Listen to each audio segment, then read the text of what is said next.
It was a cold and moonless night when I stumbled upon the quaint little cafe nestled in the heart of the forgotten town. The streets were deserted, and an eerie silence hung heavy in the air. The dim, flickering lights inside the cafe beckoned to me like a lighthouse guiding a lost ship.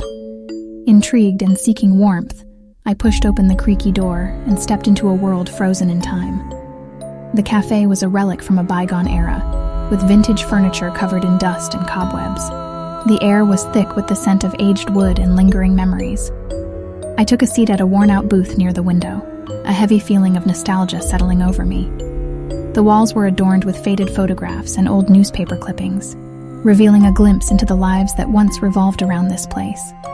As I waited, the distant sound of a music box reached my ears, its haunting melody dancing through the stillness. Goosebumps prickled my skin, and a shiver ran down my spine. My eyes scanned the room, searching for the source of the eerie music, but there was no one in sight. Suddenly, a chill gripped the air, and a soft whisper brushed against my ear. "Welcome," the voice sighed, sending a jolt of fear coursing through me. I turned, but there was no one there. My heart raced as I clutched the edge of the table, struggling to comprehend the surreal experience. "Who's there?" I stammered, my voice barely louder than a whisper. A faint giggle echoed through the cafe, and I watched in disbelief as an ethereal figure materialized before me. She was a girl of ethereal beauty, her form translucent and bathed in a soft, eerie glow. Her eyes held a sadness that seemed to pierce through time itself. "I've been waiting for you," she whispered, her voice a delicate melody that both soothed and unsettled me. "Waiting for me?" I repeated, unable to tear my gaze away from her haunting presence. "Yes, for someone who can hear my story," she replied, her gaze fixed on a faded photograph hanging on the wall. "My name is Isabella, and I lived here a long time ago. This cafe was my sanctuary, a place where I found solace and joy." I listened intently as Isabella recounted her tale. She spoke of a tragic love, a forbidden romance that had led to her untimely demise. Her lover had been from a rival family, and their secret meetings at the cafe had been their only escape from the world's harsh judgment. "But one fateful night," Isabella continued, her voice trembling with emotion, "our secret was discovered. They took him away from me, and in my grief and despair, I met a tragic end right here in this cafe." Tears welled up in my eyes as I felt Isabella's pain radiate through her words. The weight of her sorrow hung heavy in the air, suffocating me with its intensity. "Since that night," Isabella whispered, "my spirit has been trapped here, unable to move on.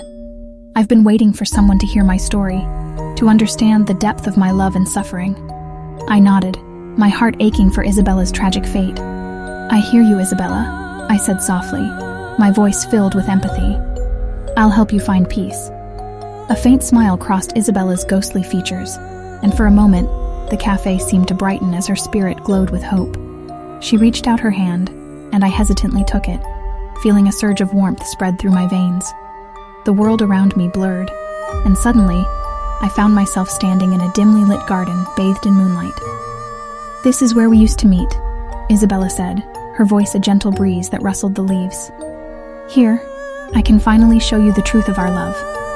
As Isabella's story unfolded, I witnessed the depth of their love and the tragedy that had befallen them. I felt their stolen moments of happiness, their shared dreams, and the heart-wrenching pain of their separation. "I'm ready to move on now," Isabella said, her voice filled with a mixture of gratitude and longing. "Thank you for giving me a chance to share my story." A sense of peace washed over me as Isabella's spirit began to fade, the garden around us dissolving into a haze of light. The world spun, and I found myself back in the cafe, alone once more. The flickering lights returned to their steady glow, and the air felt lighter, free from the weight of Isabella's sorrow. I knew that her spirit had finally found the peace it had longed for, and I couldn't help but feel a sense of fulfillment. As I stepped out of the cafe and into the night, the moon had emerged from behind the clouds, casting an ethereal glow over the town. The once deserted streets now seemed to hum with life, and I couldn't shake the feeling that Isabella's presence lingered, a gentle whisper in the wind. And so, the forgotten cafe became a place of bittersweet memories, a haven where love and loss intertwined, leaving an indelible mark on those who dared to venture into its depths.